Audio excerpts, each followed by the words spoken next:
Hey, what's up? It's your boy, Jeff Releford, and I thank you for joining me on the Jeff Releford Show. Because listen, you could have been doing anything else today, right? But you chose on your way home from work, or if you just at home chilling, to tune in to the Jeff Releford Show. Now, real quick, I want to say this to you. Go ahead, tell your friends and family to download the online radio box app to your Android or your Apple device. So that way you can go ahead and listen to us on the go. And what you do is from there, you type in Biggs Radio Chicago. Okay? Biggs Radio Chicago. And also listen to our sister stations in Indianapolis, Indiana, Pasadena, California, Atlanta, Georgia. And once again, you are kicking it with Jeff Releford on the Jeff Releford Show on Biggs Radio Chicago, the voice of a new generation. Let's go. Hey, what's up? It's your boy, Life Coach Jeff, coming to you live, baby. And we are here on another episode of the Jeff Releford Show on WCHI Biggs Radio Chicago, the voice of a new generation. How is everybody doing today? Listen, your boy has been, we out here humping and grinding. I recently just won an award, people. So let's give shouts out to Clay. Yeah. Ooh, okay. Won an award after Fab Grateful Awards show hosted and put on by my boy, Born Rich, hosted by Sasha Gohard and Bo Deal. And man, it was a great thing, y'all. So we out here representing Biggs Radio, the Vibe Studios. We out here repping WQJT 107.5 Live, R3, my own brand, Redirect, Regroup, Refocus, R3 Radio. We in the building, baby. So your boy is doing some good things. And amongst other things that are going to be taking place, it's coming.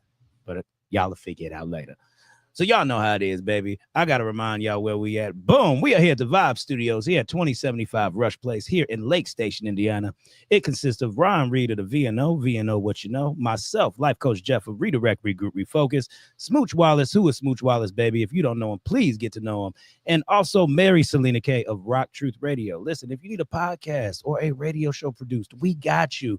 We are also in documentary time as well, people. Because if y'all ain't been paying attention, we've been rocking with Fred Hampton Jr. and Larry Hoover Jr. I'm just letting y'all know. We got some good things coming for y'all. Hashtag free them all. I'm just saying. So, all right, y'all. Y'all tap into what we got for y'all. We have some great services and some great things that we offer. And, your boy Life Coach Jeff is still going to be covering all these shows, man. So y'all get at me for that. I also want to say this. Shouts out to Shateria Beauty, okay? Chicago's #1 vegan hair care brand is in the building. Shateria Beauty, SHATERIA Beauty. Y'all, please go on their website and get what they got. These people are giving cancer patients their hair back. I can't make this up, people. They can't make it up. My boy T.L. Williams sat right here in the chair and was telling y'all what it was, baby. So come on. We got to get him and his wife back on so they can talk about the more great things that they got going on. But Shateria Beauty, y'all check them out. That's SHATERIA beauty.com. And I believe they still might be running a promotion there too. So holla at them, people. Chicago's #1 hair care vegan product line, okay? So that's all I pretty much got as far as announcements go, because y'all know we like to just dive into the topic in the nature of conversation. So today I have a brother with me, man, who is he doing a lot of big things out here in Northwest Indiana. And the thing is, he has a basketball association, y'all. Professional basketball association that he is behind and he is pushing forward. And this is great, man. I really want the brother to talk about him because, as I always say, I can do an introduction, but he can introduce himself better than I can. Ladies and gentlemen, Mr. Lewis Shine is in the building. What's going on, man? Appreciate you having me. Oh, yeah. No problem, dog. No problem. So real quick, let the people know what you're doing, what you got going on, and we'll dive into who is Lewis Shine. Yes, sir. So I am the owner of the Professional Hoops Association. It's a new pro basketball league that actually been working on since 2022, and we're actually launching our preview season this summer. In July, we are 4 different cities: Gary, Indiana, Hammond, Indiana, Michigan City, and Valparaiso, Indiana. So we'll have teams in every location. So we get kicked off, and I'm just very excited to kind of not only get things going in our efforts to help the communities, but also to help those athletes, those basketball players that are coming out of college that they just need another platform to showcase their abilities. They have Mhm. abilities, but maybe for some whatever reason on their college teams, they didn't get a chance to get the stats needed to get looked at Yeah. the next level, or they just need a little help. So that's where I come in, and I recognize those athletes because I used to be that athlete that needed help, and somebody helped me, and that's how I play pro. Okay. So yeah, man, in a nutshell, man, that's what I love to do, and I'm excited to get started. Oh man, that's what's up. You mentioned some things, brother. You mentioned some things. You said you used to play pro as well, but real quick before we get into that, listen. I want to know, give me everything from the beginning. What was the inspiration behind the Professional Hoops Association? Like what is the dream? I know you briefly said a little bit, but let's step on that a lot, brother. Let's talk about it. Well, so I'm originally from Chicago, and so I was growing up in Chicago and going to grade school when Michael Jordan got there. When the Bears won the Super Bowl, I can remember them saying it over the PA speaker when I was at school. So just that the sports got in me at an early age. I can remember being on the north side of Chicago, drawing pictures of Michael Jordan at 6, 7, 8 years old. So like that got in me early. Wheaties boxes with Michael Jordan cards, and I wish I still had some of them cards. I know, brother. Money. Yes. But I didn't know what that was back then. I just had some Wheatie, so that got birthed in me really, really early, man. And so just fast forward a little bit, had a chance to live in Cali with my dad for a few years. He used to take me to Laker games. I seen Magic and Worthy and Kareem and all them. Oh, wow. Right up front. So that part of basketball was instilled in me in Showtime. And so man, I started playing and went up through high school and had a pretty good high school career. And then I went to Miami, Ohio. I was a walk-on. Okay. And I played on the Sweet 16 team there, 98, 99. And Wally Zerbiak was my teammate. He went in lottery pick in the NBA. So I had a chance to really see him and the work that he put in. Yeah. But even going through college myself, I was a walk-on, so I didn't have the stats that the NBA come knocking at my door. Nobody come knocking at your door. You walk on, Yeah. But you have to, I was growing up in the grind, and so I had to work for things. And so knowing that I had professional basketball in my life, I had a lot of cousins that played overseas, NBA.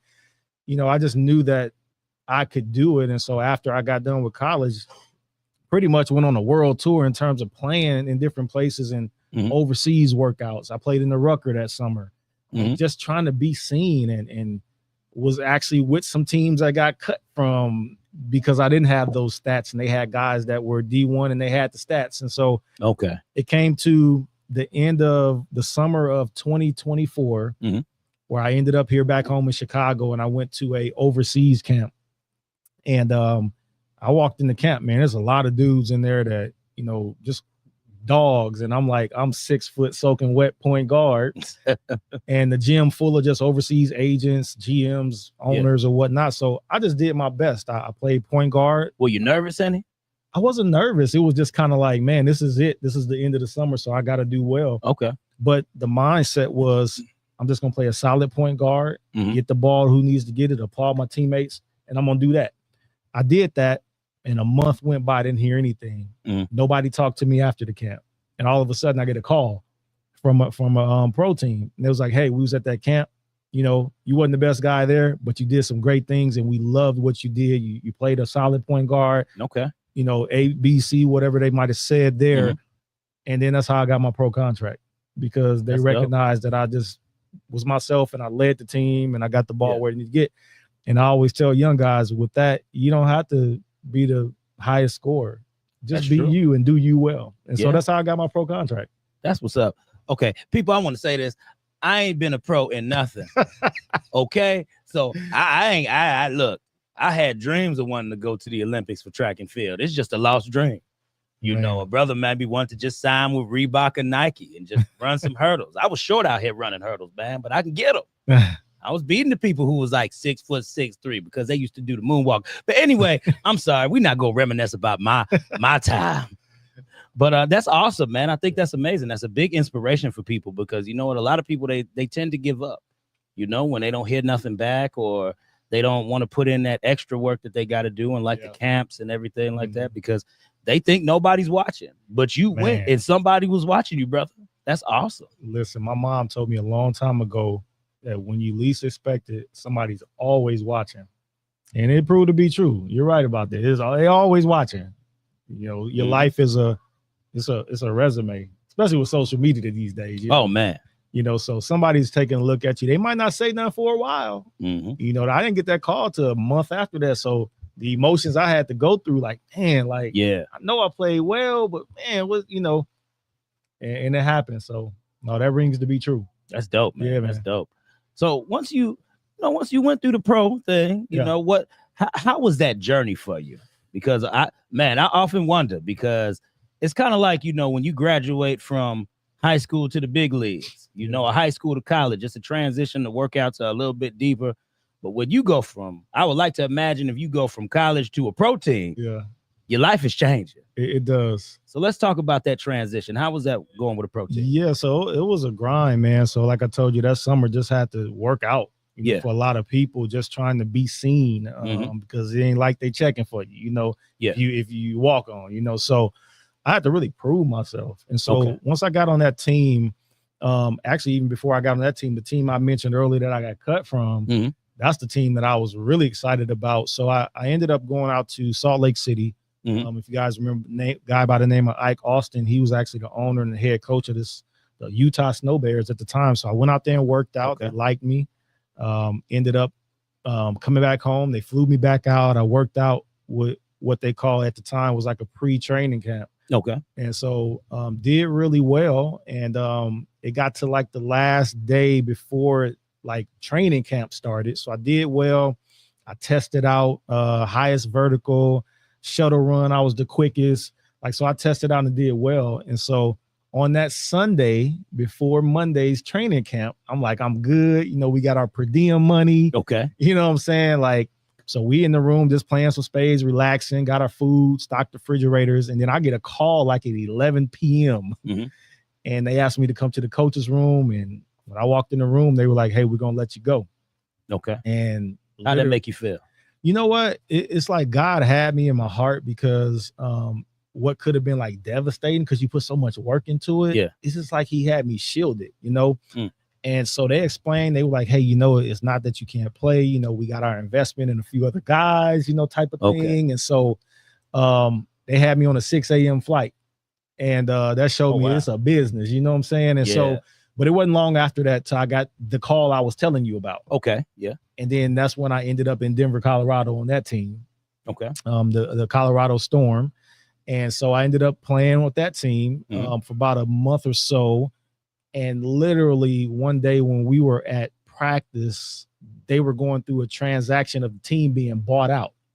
And so that led to the release of all the players. And then I ended up getting picked up by another team that was out of Baton Rouge, Louisiana. So I ended the season with them. And so did really well. I was in the All-Star weekend 3-point and dunk contest. And we had a couple guys in the you know, the All-Star game. And so, but it was a good experience, man. Had an opportunity to play against a lot of guys, a lot of former NBA guys was in the league at the time.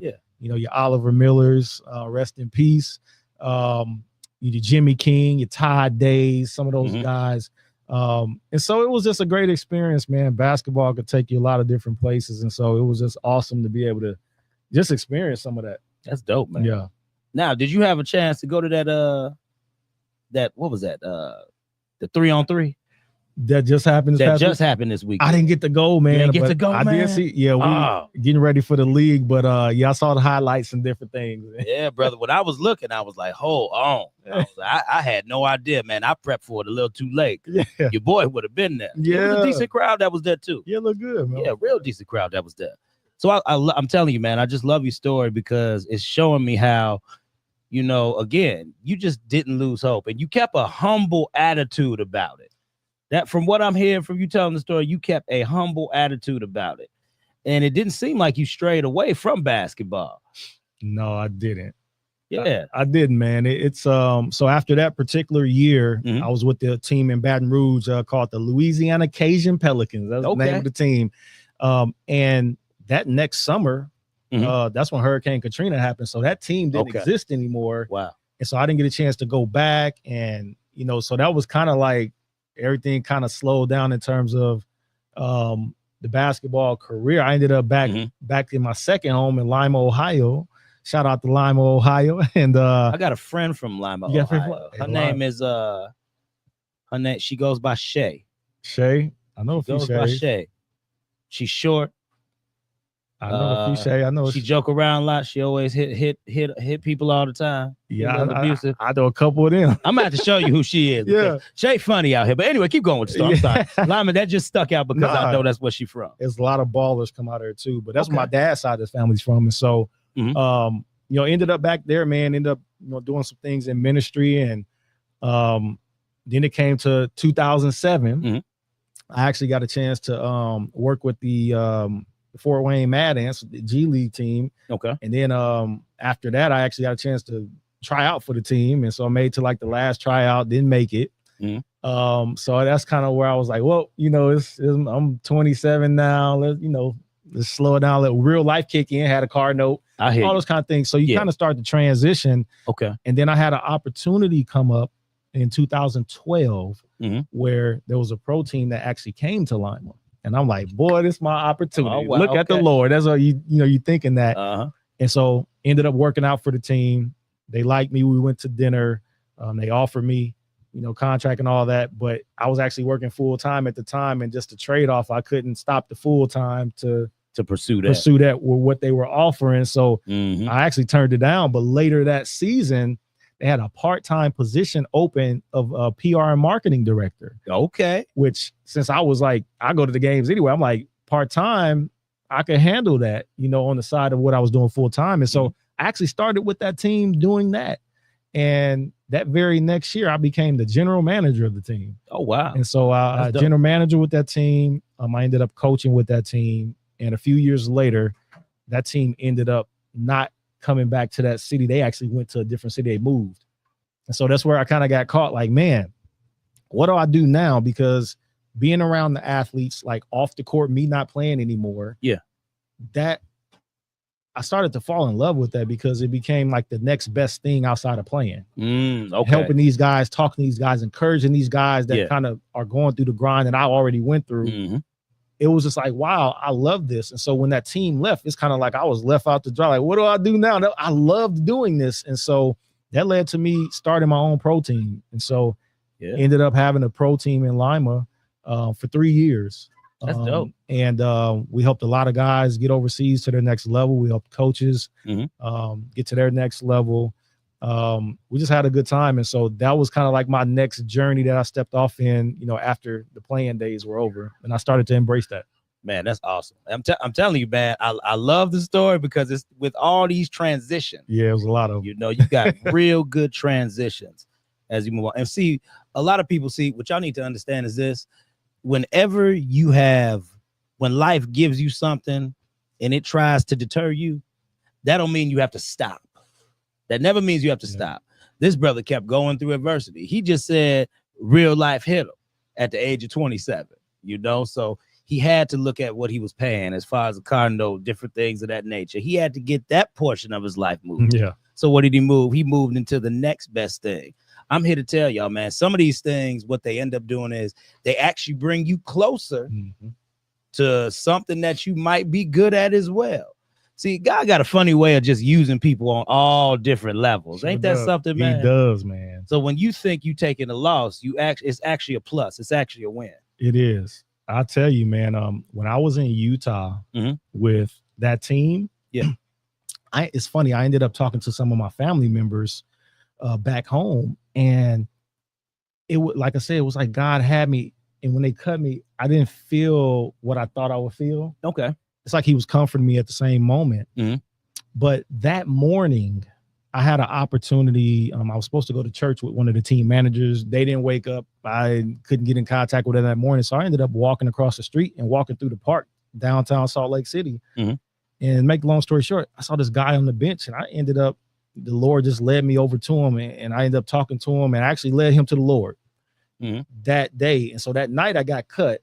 I called home and told my family that night, and they just started encouraging me. And one of my family members was pretty much said, what if the Lord had you out there just to minister to that guy? There you go. So a lot of things in my life have happened like that, and God told me a long time ago how basketball will be sort of a decoy. It's like the vehicle, because a lot of people, they open up to sports. They might not open up to you just saying, hey, you need Jesus, you know, but they'll open up to sports. That's true. And then you have a vehicle to be able to minister to them in whatever way they need it. And so when those situations kind of happen, man, I just learned to embrace the journey. Like, okay, Lord, like, not my will, yours be done. You might be using this basketball thing to touch lives. And so I've embraced that, and I see that's what he's done. There you go. And see, that's what I love about what you said, man. That's what I feel. Let me tell y'all this. This is what I feel that the church is missing out on a lot of. And when I say church, I'm not talking about building people. Y'all know how I roll. I'm talking about the actual people. Yeah. I feel that we miss out on the fact that we can minister to people in many other ways. Yeah. So it's like, we can't go around here telling people that God is in everything, but we put God in a box. You know, we got to let God, if God is everywhere and God is in everything, we have to act like it. And again, you keep check marking these boxes, sir. Keep check marking these boxes. I'm loving the story because you're still able to minister to people. You're still able to go ahead and have a message. And I see how you could do that through basketball. Yes. You know, it happened to me through basketball, so I know it can happen to others. There you go, man. Yeah. And that's awesome. Yeah. So get a little deeper with that. How do you feel that happened with you through basketball? Man, so, you know, at each turn, I had people come into my life, and, you know, namely my dad, because he, you know, he was able to get me into it. But then, you know, years later, there's a guy by the name of Greg Radar Williamson out of Lima, Ohio. And literally, man, he's helped people come out of there that are touching the NBA, playing in the NBA, playing overseas. And, you know, starting in the 8th grade, because I moved from Cali to Ohio in the 8th grade to go to high school. And that's where I met him. And literally my life changed. You know, he took me into his home like I was his own, you know, him and his wife. And so I, you know, after school, I go over to their house, and then we go to AAU practice or whatever. And it was just like that love where, like, you know, of course I had my parents, but just, you know, sometimes, you know, your parents may not be your basketball coach, you know, things like that. Some people they are, but that really helped me because, like, I felt love from multiple places. And, you know, when it comes from your coach or somebody looking out for you, or the numerous plane tickets and just opportunities they took us to, and just, you know, it was just a blessing. And so for me, it helped to instill in me that pay it forward mentality. So now I help players, you know, because they helped me, and I know what that felt like, and I know what it meant. Even sometimes when you don't even have the resources to get yourself there, or maybe, you know, you don't have that money, you don't have those opportunities. There's been doors that open for me because of the connections I had, the people that was helping me. And so now I see that it's clear as day. And so that to help minister to me. And honestly, it shows the true love of Christ, because you're supposed to help other people, you know, especially when you have it in your hand to do it. That's it. And so I love it. It's impacted me big time. And so I like to use my influence and favor and people that I know to open doors for people. When you open doors for others, doors are open for you. Say that again right there in that camera, sir. Somebody needs to hear that. Yeah, when you open doors for other people, doors are open for you. You'll reap what you sow. If you sow open doors, you'll reap open doors. But if you don't sow no open doors, then we're like, man, I'm waiting for my opportunity. Your opportunity is on the other side of you giving an opportunity to somebody else. And that's how God set it up. And so when you're most in need of something, go meet somebody else's need. If you're in need of a miracle, go be a miracle. And a lot of times we overlook the things that we have. Like, very true. It doesn't cost any money for me to call a coach that I already know to tell them about a player that need a scholarship or something like that. I've done it multiple times. Doors are open for you when you use what you have. And sometimes you have something, and sometimes people think like, well, I don't have any money to help them.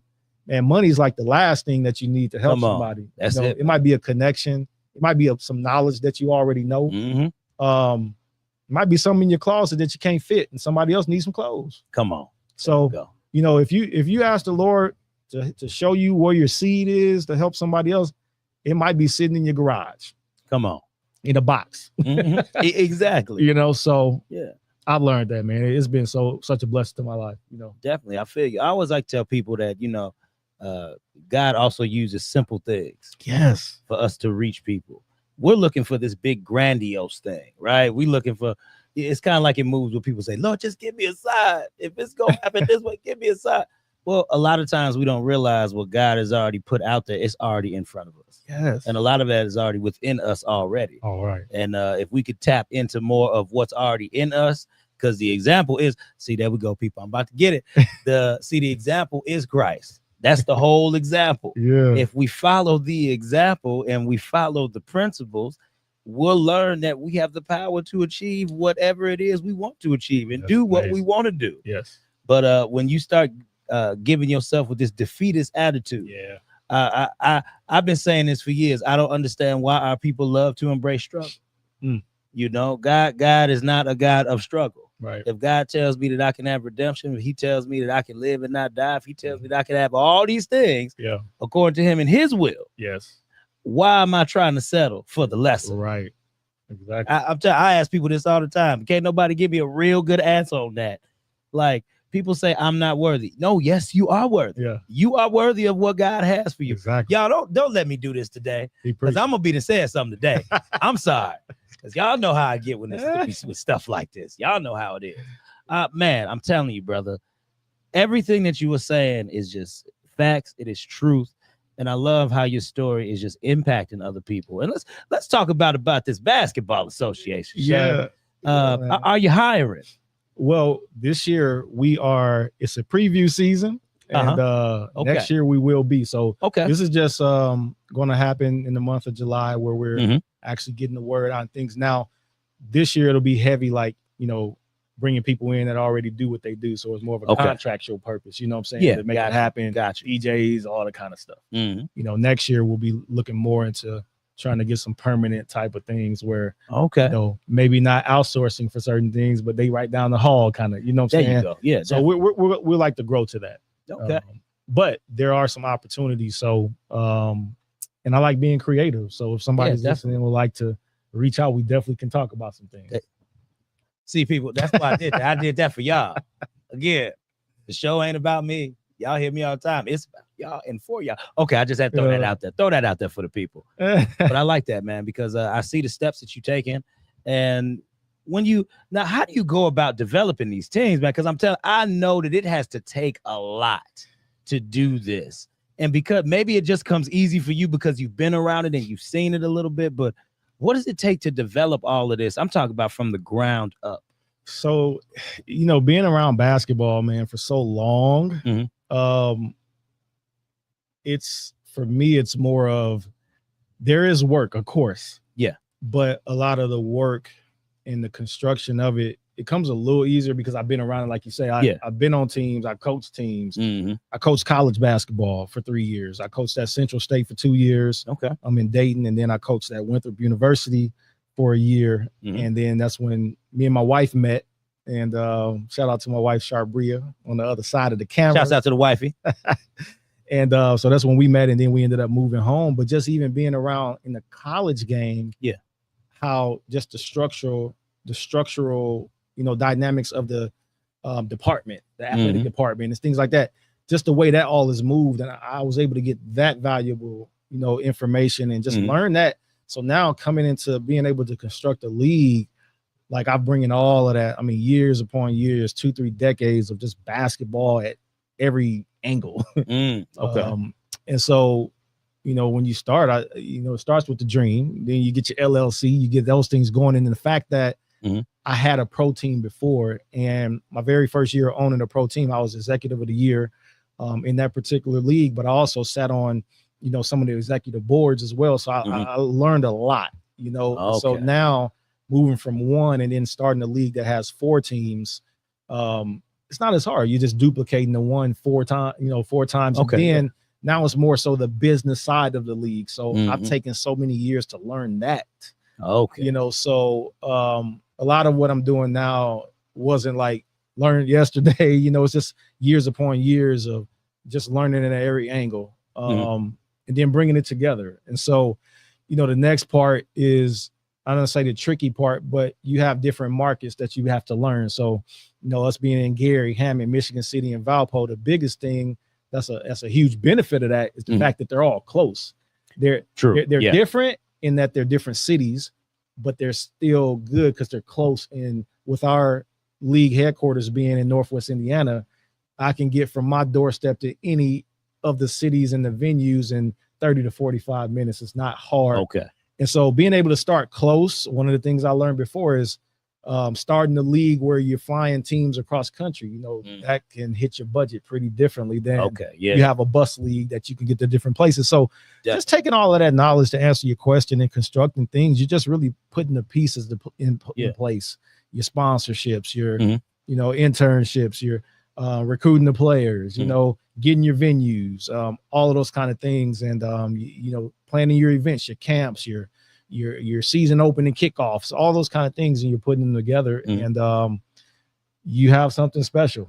Man, that's awesome. And do you have a team that's helping you out with this, or you just kind of you solo dolo? Yeah, so you know, of course, everything starts with yourself, but then you start constructing people around you. So, like I say, this year, you know, we have a lot of different people in place that already do what they do. So I'll give you an example. Like, we'll have a photography team that's a in-house photography team one year, you know, years coming up.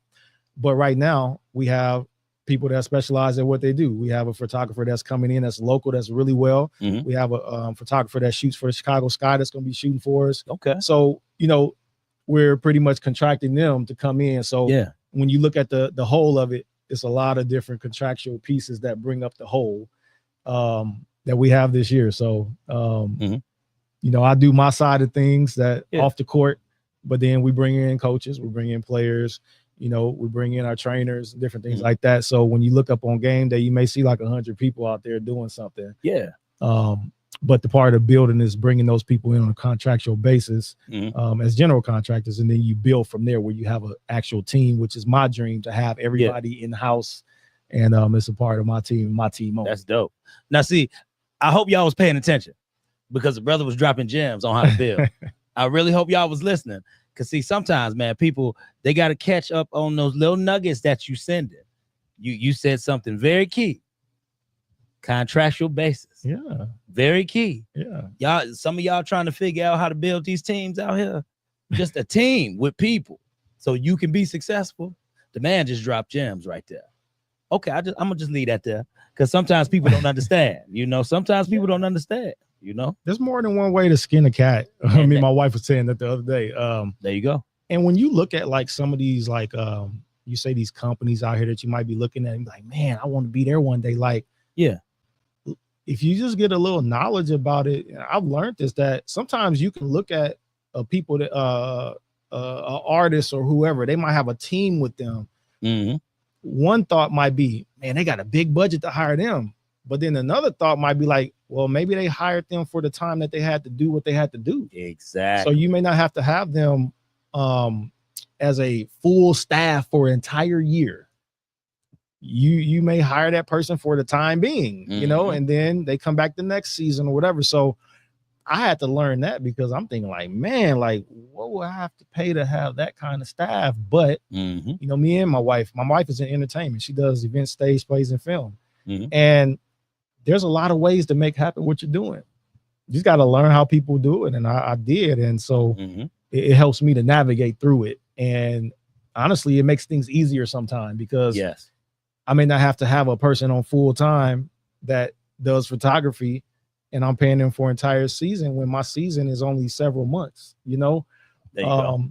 But you'll find a lot of freelance people in a lot of different, you know, some of the bigger leagues, they got freelance people that have their own businesses, but they'll come in, be contractual for a season. So definitely it's great that it's like that because it allows you for flexibility and allows you to also, you know, alter your budget in that way. Another thing I found out too is that a lot of people will barter services. I mean, it's y'all paying attention. Y'all paying attention. Okay, keep going. I'm sorry. You know, I gotta say something to reel them in. I gotta make sure they hooked out here. Go ahead. Yeah, a lot of like because I came from a non-traditional, like, you know, where you may have person A that has $2 million sitting in a account, you know, just ready to do a project. But sometimes when you come from the bottom and you're trying to figure things out and you grind, you have to figure out the ways that you can do things and be the most resourceful that you can. And so one of the things I learned back when I played pro, I played on that team I told you in Colorado. Yeah. And I learned this from some of the leadership of that team where they walked across the street one time. They told me, they was like, hey, come go with me. I went with them. They called for the manager. It was a steakhouse across the street from the hotel. Okay. They got to talk to the manager. They was like, hey, we have a team over here. We'll be here for so many games. We're standing right across the street. Would you guys be willing to feed our guys for three times a week? In exchange, we can give you guys advertising with the team and hang your banner up, you know. And they were like, yeah, we'll do that. That was in 2004. I never forgot that. Okay. And so to this day, you know, I've bartered and traded so much because there's others that have services that you need and you have services they need. And a lot of times people like to do business without exchanging money. It helps both parties. And so come on. Ain't nothing wrong with that. It's nothing wrong if you don't have the money to pay somebody. Go figure something out. Because a lot of times people stop and they don't move forward in their dream because there's not a certain dollar amount reflective in their account. But there's another way. I'm trying to tell you, man. Give you an example. It's like when people ask, like, Jeff, how are you covering these events and how you doing all this stuff? I'm like, yo, sometimes you just got to be at the right place, right time, and show some love. Yes. Like, people again, and people will watch what you're doing. Yeah. And since they catch your vision, they'll want to be a part of it. Yeah. And brother, you have a vision. That is a vision. Just to know your background, how extensively you've done everything, just how you just learning along the way, brother. Yeah. Man, you making me want to stay in the game and keep my hope. Not that I'm trying to get out the game, people, because I keep my hope alive, but I'm just saying it's very encouraging and inspiring to hear how much knowledge you soaked up, the type of roles that you've had, and to know that if you just stick with something, you know, you stick with that one thing, and it was just basketball. People, he stuck with basketball. He stuck with it, you know? Yeah, it was, you know, and it's so funny, man. Like, God almost had to show you when you look back, like, wow, that's really what it is. I mean, even you saying that now, I'm like, yeah, it was. But it was at every turn, man. It was that thing. And I see how he has used that. And man, it brings me so much joy. My wife had to get on me sometimes because, boy, I would spend all my time on the phone trying to help athletes. Wow. Yeah, I pay the bills, so I got to get off the phone, you know, but I will spend my time. I love it, man. Like, I love helping them because I was helped and I know what it is to be an athlete who is trying to make it, who you might have everybody in your ear saying, go get a regular job. That ain't a real career. I had somebody say that to me too. And they apologized a year later after I played pro. Wow. Because it is possible to do that. And you have to be around people who believe in you, no matter what career. But in this instance with sports, you can be a professional athlete. I was a walk-on and still play pro. And so it is possible. There are people that enjoy helping. Get around those people that support you. Get around those people that will applaud you and help you get to where you need to get. And I got around those people. And I became one of those people.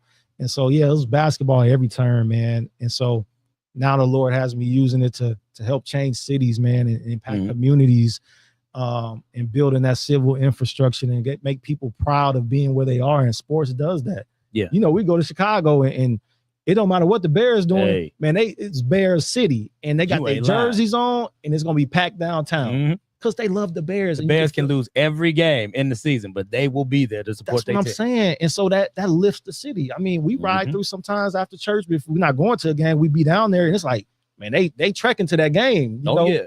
It's a different morale in the city when when the citizens have something to cheer for and it brings their spirits up. And when I owned my team in the past, just being able to be at those games and see families that can come and have a family of four can get in for $40-$50. Oh yeah. And be able to see there and smile and whatever they've been dealing with all week or whatever the case, they can let their hair down and enjoy their time on the weekend. Exactly. Man, that's nothing like, it's not a better feeling. I love it, man. Because it's about the people. And God, he's in the people business. Come on. There it is. So if he in the people business, then I need to be in the people business. You know what I'm saying? Big dog, come here, dog. That's what I'm talking about. And I'm gonna tell y'all, if y'all don't remember them Gary Steelhead games, they was fire. When the Genesis Center used to be the Genesis Center, them Gary Steelhead games were awesome. I remember one night we was there. The announcer was on there. They were down by like 5 points. They ended up winning that game. Mm-hmm. But dude was like, do you believe? Oh, Everybody went wild in that bad boy. Ain't nothing like a local basketball game. Man, listen, I'm trying to tell you, ain't nothing like it, man. Nothing like it, man. And so man, that was funny. That's the first, me and my wife, when we moved back home, that was one of the first buildings I went to. I wanted to go to the Genesis Center. So we went there, I think it might have been early 2020. Okay. When we moved back, we went and visited and walked around. It was still open at the time. And like a few weeks later, pandemic shut everything down. It ain't been open since. But I saw the news lately that they put that RFI out in terms of bringing that back. So it would be nice to have that back, man. I Genesis Center, I love that. I love that. Man, I'm trying to tell you, bro. Genesis Center was lit back in the day. Wow. The bad boy was lit. Bring it back, Gary. I know y'all trying to put that convention center right there, right next to the casino. That's a little strategic. I understand that. But still, bring back the Genesis Center. Rehab that joker heavy. Please do. Because I'm telling you, that's just one of the whole pillars of the city, man. But you are working on being a pillar of Northwest Indiana, sir.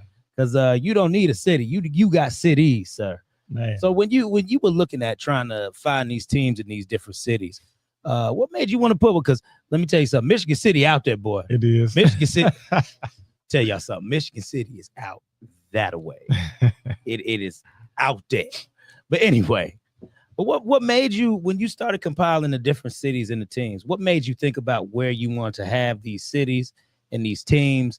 How did you know your scope and your reach that you want to go as far as this association is concerned? Yeah, man. So that was another big part of the building. And I thank my wife for just being there, because we went on a road trip and we went to every city within about a 2.5, 3 hour radius, and some even further. Oh, wow. Just trying to like check out facilities, visit facilities, talk to mayors, different things like that.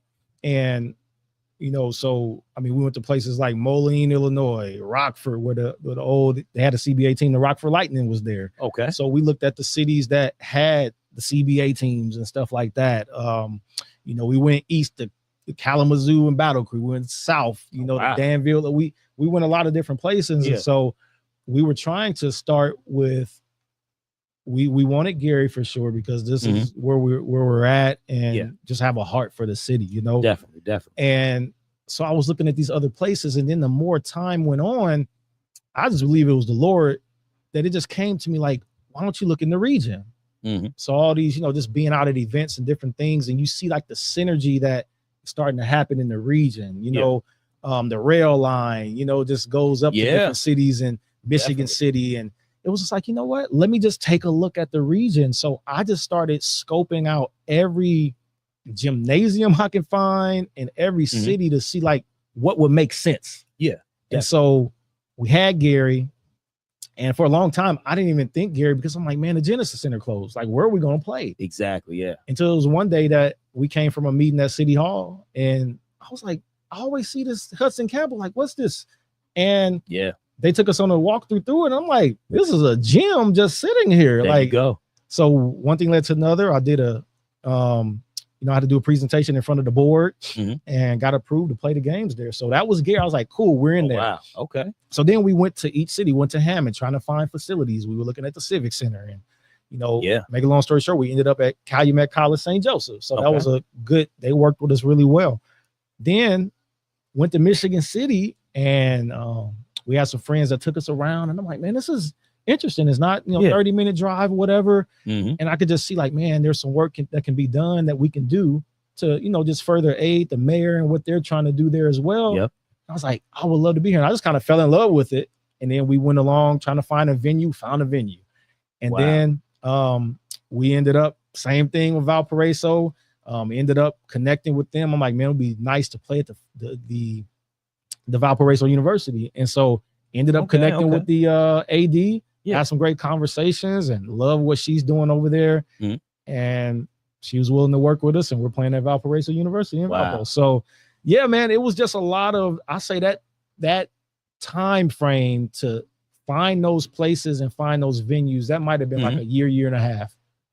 Just a year and a half? Yeah, because to me, that's a short period of time. I'm gonna be very honest with you. To me, that's a short period of time, because it takes people a lot, like years and years, to really have a vision like that, compile it together and put it. Let me tell y'all something. This man is blessed. This man is blessed. He know he is.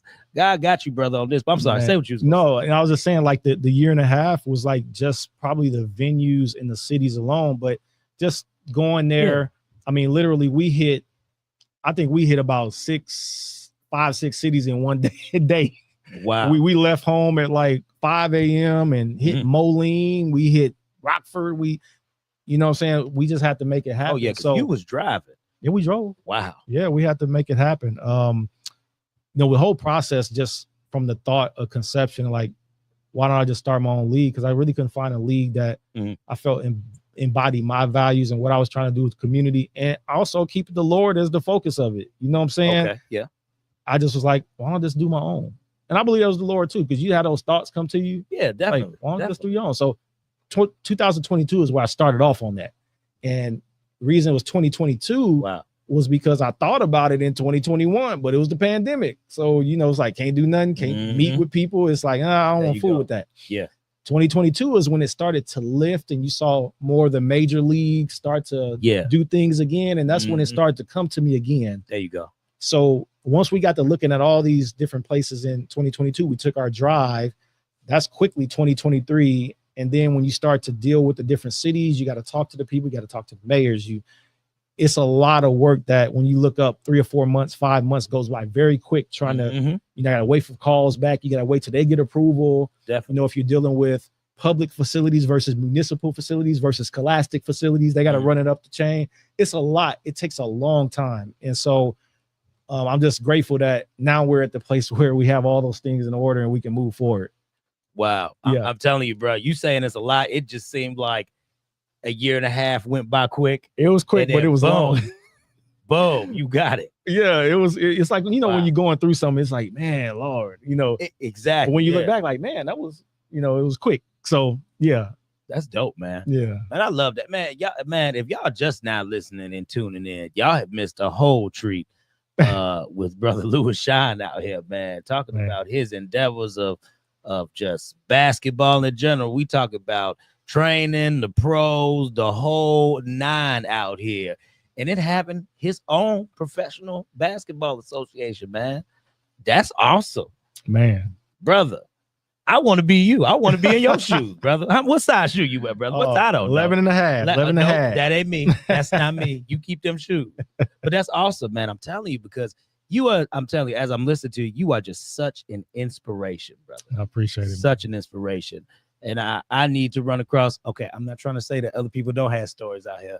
I just love when guests come on and they get to talk about themselves.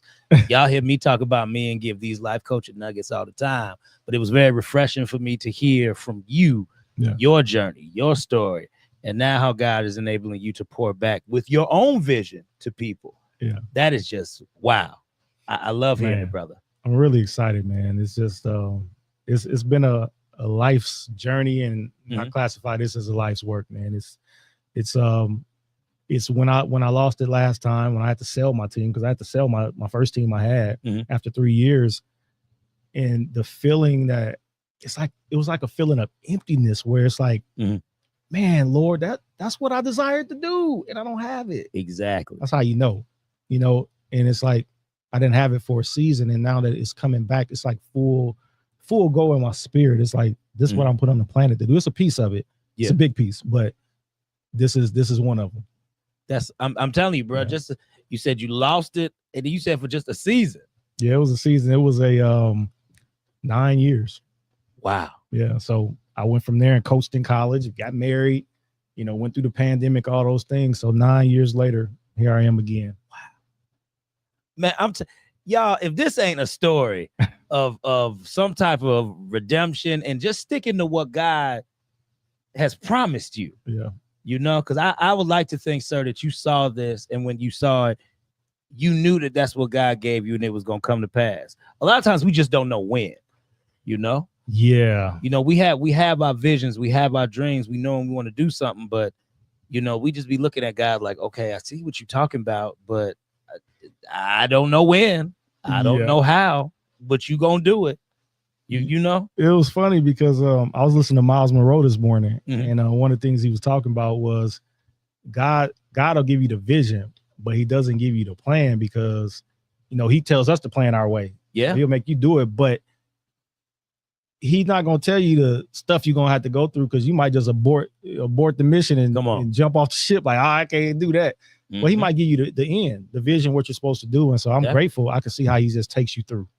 Oh, yeah. Yeah, man. Because when God takes you through anything, man, it's never for you to, this is what I had to learn. When God takes you through something, it's not for you to struggle. It's for you to learn that lesson while you're in it.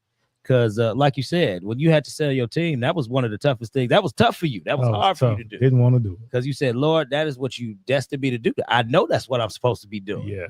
So why is this being taken away? That had to be taken away. So because that was your lesson. Yeah, I cried, bro. Oh, I know you did. Gosh. I know you did, brother. I know you did. You ain't got to tell me, but not but one time. Because I know how it feels to be right there on the cusp of something, and then you have to shift gears. That close, yeah. That close. But you kept at it. Yeah. And now you went from owning one team. Yeah. Now you got 4. Yeah, man. We got 4, and our goal is to grow by 2030, grow to 10 teams. Ooh, that's beautiful. And with the central point and the headquarters being right here in Northwest Indiana, man, some great things going on over here, man. And that's the thing, man. A lot of people don't understand. Northwest Indiana is a mecca of things. I keep telling y'all, if y'all like Chicago, think about Northwest Indiana as Chicago, but just spread out. Yeah. That's how I like to think about it as. You know what I mean? Because we have the give to get certain artists and people to come to Northwest Indiana for shows, events, the whole 9, that type of stuff. We might not do it as much, but the reach is there. Yeah. The reach is there. So that's why I like to say it's just like a little Chicago spread out a little bit. Yeah, I was looking up the stats one day, and it's like over 900,000 people in Northwest Indiana. And somebody told me the other day it's almost like San Francisco population-wise. So, oh, wow. It's a lot of people over here, and there's actually a lot of people moving here. There is. Yeah. So, Northwest Indiana, we got gems for y'all. We got things for y'all to do. My best friend moved from here. She went to India, and she said it was nothing to do up here. Best friend, there's always something to do up here. That's light skin energy you putting out. Don't cancel me, light skin people. Nah, but for real, dog, it has just been great talking to you, having you on, and you have tickets with you. I don't want to forget about this. I got some tickets I like to give away, man. So weekend. I'm not sure how you want to do it, but if you got somebody email or call in or whatever the case, I like to give somebody a set of 4 tickets, maybe 2 sets of 4 tickets to any game of their choice of the 6 games of this July. Okay, so we got games coming up in July. Okay, you said 2 sets of 4, right? Yep. 2 sets of 4. That's 2 families. Two families, people. I need from this time, we're going to say we about to wrap the show up, but my social media is going to stay open. From this time right now up until, we'll say 7 p.m. Okay. Central Standard Time. I will be looking for you to just send me Lewis Shine in my inbox. You got to spell it right too. Lewis in shine, like the light shining on you. Shine. Send Lewis Shine in my inbox. The first 2 people to do that, y'all will receive those tickets, and we will make sure we get them to you. Yes. There it is, y'all. So, Lewis, brother, I'm telling you, I wish I could have you on for 2 hours, brother. Man, listen, we can talk out here. Sure man. Could. I'm telling you, we got some things to talk about. But I really want you to give some words. I want to know, what is something that you would give something inspiring to someone who is looking just to be in basketball or to go down this endeavor that you are going on now? What is something that you would say to them? Man, the first thing that come to mind is don't cheat the grind, because it's some work. I deal with a lot of athletes, of course, but this can apply to anybody. Mm-hmm. But I've dealt with athletes that say, oh, I'm going to the league, Mm-hmm. That ain't an easy thing, and that ain't something they like handed out at the store. Mm-hmm. You have to put the work in, and if you don't put the work in, you can't expect a result out of it. But that goes for anything. If you're in business, you're not going to hear from the clients you don't reach out to. You have to put in the work to get something out of it. And that's honestly been a story of my life. I mean, God has shown me a lot of favor, of course, but a lot of times God, he's not going to steer a parked car. If you're not moving, he's just not just going to do it for you. Mm-hmm. he made the worms for the birds, but he didn't bring the worms up to the nest. They got to go get them. It's true. So it's the same with us. He's created opportunities for us, but if we don't knock on them doors, then how is that blessing going to get to you? And so whatever it is that you're trying to do, you got to go after it, and you have to go out after with reckless abandon. Like it can't be like I don't know, or I'm gonna work today, but I ain't gonna do work tomorrow because somebody else gonna pass you up. Come on. You know what I'm saying? So anybody out there that's doing anything, even this league, like it's go time. Like, I have a lot of people depending on me. Yeah. That I've made promises to. I can't just go sleep and go play Black Ops. You know what I'm saying? I hear you, bro. So definitely. And then I got a family. You know what I'm saying? So, if you're gonna get it, go get it. Go do it. Go be it. You don't have to have anybody's permission to be what you're gonna be and do what you're gonna do. Ooh, say that one more time. That's happy. I love that. Say that so they know. Yeah, you don't have to have anybody's permission to be who you're gonna be and do what you're gonna do. Nobody. And the only person you got to answer to in the end is the Lord. And I say it like this, and this is my last part of motivation of this, because this is what the Lord has been hitting me on lately. Go ahead, brother. Is when you stand before him, he's created you to do things here on the planet. And I believe that he's been communicating to me is like, if you're going to do something for him, go on, do it. Because it's wrapping up down here. It is. And when we stand before him, there's not going to be an excuse of why didn't you operate in that gift I gave you? Why didn't you go and start that business that I told you to start so you can bless these people? Like, you have to go ahead and do it, and don't be intimidated by, I don't have the money. There's a lot of ways to figure out how to get that. Get around the people that has figured that out.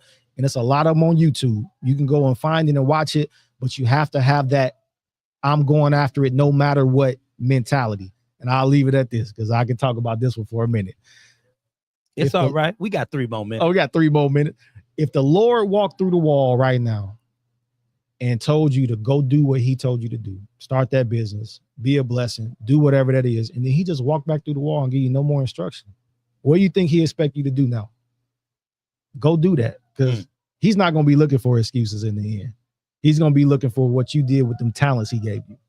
And if you buried it, and I wouldn't want to be in front of him when I'm talking about I buried the talent. I want to be in front of him saying, Lord, I did what you told me. Come on. So go ahead, be encouraged, and do that thing that he put in your heart, because it may not look like you had the resources, but he's backing you 100%. Facts, man. That's what's up, man. That's love. We're going to give some shout outs. We got some great feedback on this show, man. Shout out to Carly Rainey. Shout out to Shaharia Ahmed, Ovita Ivy, Emil Washington in the comments. Greg Gray in the building, my mentor, the man who told me to pick up this 1 camera in the center, and it turned out 3. And now we got a podcast, cover shows, doing radio, all that. Big shout out and love to him. Yeah, what's up, Gary? Lady May TV, Rachel L. Gary. We teaming up. We're going to be doing some stuff. Michael Lewis, faithful watcher. I appreciate you, Michael Lewis. And Emil Washington. Listen, I appreciate all y'all for listening, paying attention to the Jeff Releford Show on WCHI Biggs Radio Chicago. It's just not your boy, Life Coach Jeff, with you. I got Lewis Shine with me here today. And if you missed it, catch the live. All right, catch the replay. So, as always, people, redirect, regroup, refocus. And I love you so very much. And as always, peace out.